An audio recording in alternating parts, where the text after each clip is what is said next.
I'm upgrading the coolant tank. As you've seen in other videos, I had this wedged in here, just, you know, gravity holding it. I would leave a pile of chips under there so it wouldn't fall over. And it's been working fine, and I mean, I've been using that for a couple of years now, 3 years. But I got to looking at it, and I thought, you know, I think what I'm going to do is, I had a couple of pieces of, I've got a lot of pieces of scrap aluminum, but I had this plate for Mike 6, and I don't want to use it for anything automotive, so it's perfect for this kind of stuff. And I have another piece of flat bar, 5/6 inch roughly, I think, maybe 3/8, anyway, flat bar, and these two pieces will fit on there. So I did a little CAD work here, cardboard aided design. That should work pretty nice. And then here's the tank I'm going to use. I've had it laying around for years now, and the part of what I like about this is the fact that I can put the tubes down in this hole, and I've lifted it up, so it's out of the chips. The tubes reach a little easier. I can get them up out of the way a little bit better. But if I run the curtain around here, since I'm putting on new curtains, I can make them a little longer. Then if I run the curtain around, then I can fill any time I want.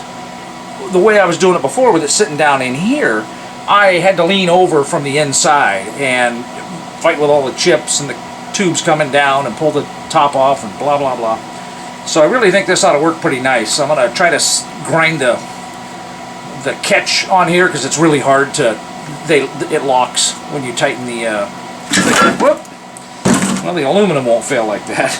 Anyway, I'm actually a little bit excited about this. So I've designed these super simple. I may hit them with the mill just to clean some edges, stuff like that, make them a little bit prettier. I just don't want to really spend too much time on this stuff when I've got orders backed up. I need to get to making chips on those. Okay, but this is something I've been wanting to do from the beginning, pretty much. I think this is 2 gallons? 2.34 gallons, so, you know, I can fill this up and I can run days. Anyway, back to what I was saying here. I've made these simple enough. The height is set by the width of the bracket, of the piece of aluminum I have, and I'll show you that in just a second. I made them simple enough that I can just cut them on the bandsaw. I don't know if you can see the pencil marks, or that'll give you an idea how it's laid out. So I can pretty much make one slice down there and not have to try to, you know, not do this and make that really long cut by hand twice. I can just do it once. The slot I will rough out with the bandsaw, but I may, before I do anything here, I'll probably cut the length off here, and then I can machine that edge clean, and I can machine the slots in here and get those nice and clean too. Because cutting in with the bandsaw, nice and easy, but I won't necessarily be able to keep this perfectly perpendicular, and cutting the end out of there is going to be kind of a pain. So I think I'll probably do these on the manual mill. Now, making this edge straight, I will probably just put it on the belt grinder and clean that up. And there we go. So let's get to doing some cutting here. I turned the coolant off so I don't get soaked.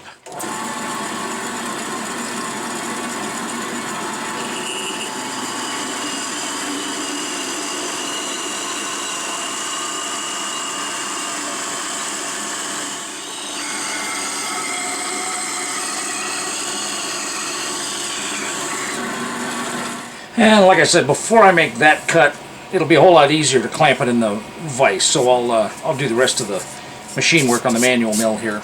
I don't think I've shown anything on this mill in a long time. Since I'm short, it's nice to change the speed while the thing's down so far. Let's kick the speed up a little bit here.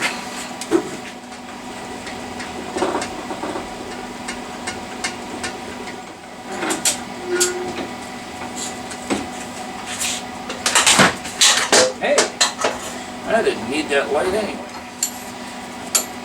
That high or this low.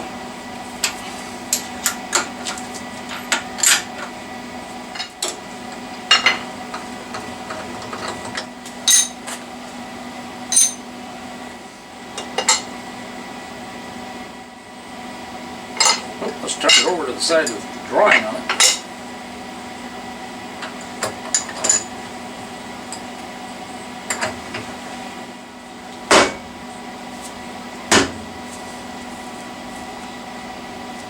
I mainly just want to make sure that parallel doesn't walk itself under there and I end up catching it.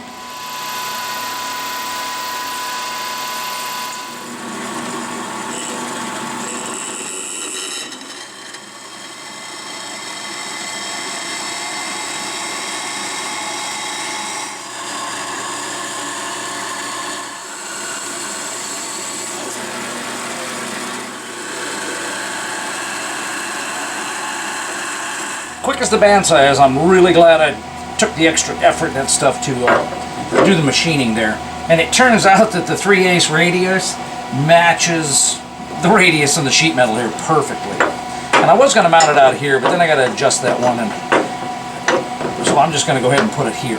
And that way I can keep them both exactly the same.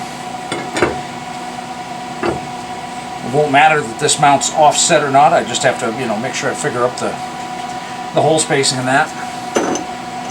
That would actually work if I wanted to run it all the way to the end there. It would just clear in there. So we'll see what I decide, but that's yeah, that's going to be perfect. And I kind of figure what I may do is I'll put a bungee cord around here to hold this, that way it can't vibrate off, or I'll use a Velcro strap, something along those lines. I think maybe I might have a couple of big wire ties, but Velcro or a bungee means that I can take it off and service it, clean it, because after a while it does get funky. You know, it'll build up some sludge in there and stuff like that. So pretty happy with that so far. Oh, look at that. Like it was made for it.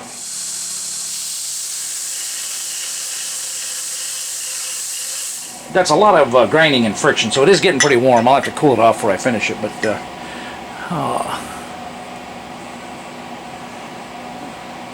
you know, you can see that's going to look pretty good once I take the rest of it down, so I'll let it cool off for a second.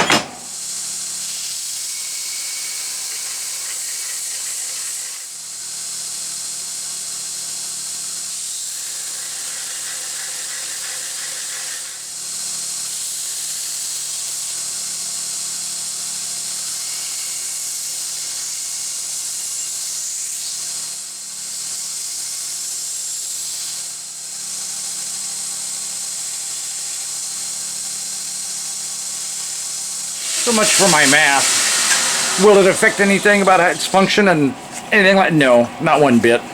It just means that when it's mounted there, one end is going to stick out a little bit more on either side. I could cut that off. I could go. I'm not gonna. Just proves you don't have to be too bright to be me. One thing that does kind of matter is that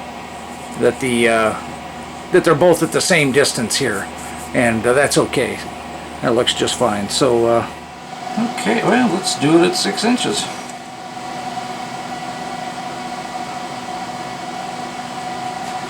Now that's just a 3/8 inch wide end mill. And this is a 3/8 inch wide piece of material, but you can see it just doesn't quite want to go back in there. So I'm going to shift it over to one side now that I got the full thing there. And yeah, it's 3 thou over.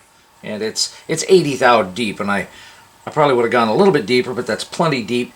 But I would have hit the jaws. Hopefully I won't hit. Oh, and I'm not going to hit the jaws on that end because I'm not going that far.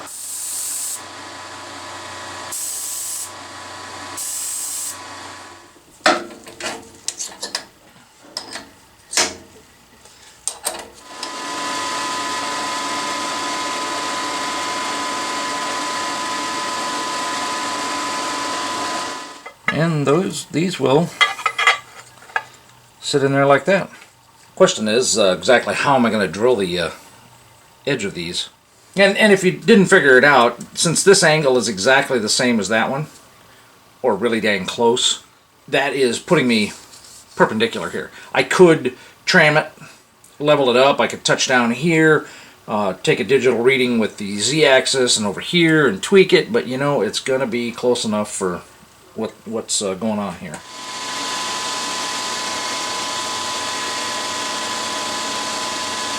Not quite sure. I may drill press the ends there. I just need to make them a little bit deeper when I figure out exactly what size of drill bit I need. And the reality is I should raise the head up so I can use the drill bit and figure it out now. Well, I decided that since I had to raise it up for the drill bit, then I'm going to go ahead and I'll just throw the hammer in there and do the centering. And the reason I had to refine center is because I loosened the column up, and the column swings on an arc, so it changed it. This is a number 7, so it is the correct diameter for the 1/4 tap that I'm going to run down in there.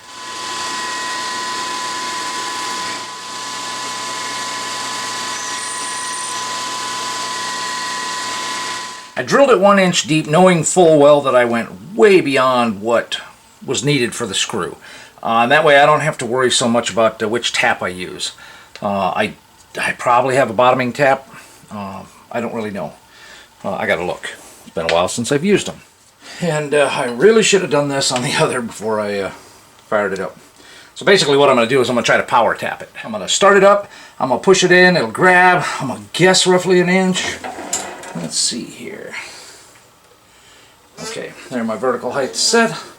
I got to shut it off early so it doesn't just jam right into the bottom there. So, cross your fingers. I know. It's not your tap, what do you care?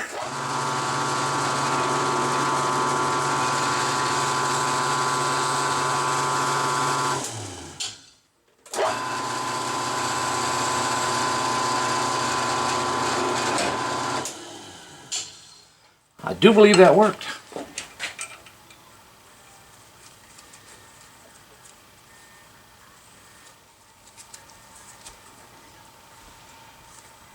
And yes, will it jam chips down to the bottom? Yep, but you know, there's not a whole lot of chips there, and so some will pack into the flutes, and I should get away with it.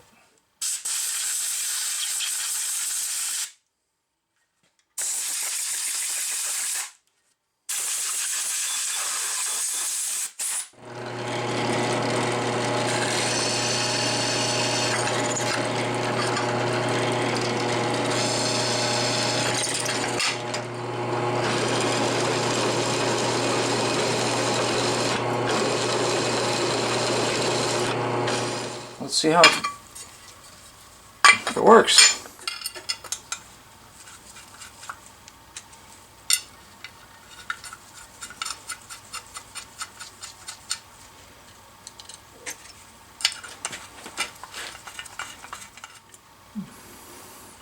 Nice. That's just what I wanted. Dun, dun, dun. Oh man, how about that? I'm thinking I might just go to, I don't really want Velcro in here. I think it'll catch a ton of crap. But as you can see, that would definitely, obviously in the middle, but that would definitely do the trick. It's just as all the little fine metal shavings fill up all the fibers, you know, if I ever have to readjust it, it won't play so nice. So I think I might check into some really long zip ties. And if they don't work, I can always use this. I figured I'd give you an idea there. The Mic 6 looks nice enough, you know, it's got a couple of bangs and stuff like that, but, you know, hey, it's going in the mill. It's going to get chipped up and corroded with coolant and stuff like that. So I did go ahead and blast these with the glass bead, the glass abrasive, just for the heck of it. So I'm really quite pleased with how well that came out, and it works.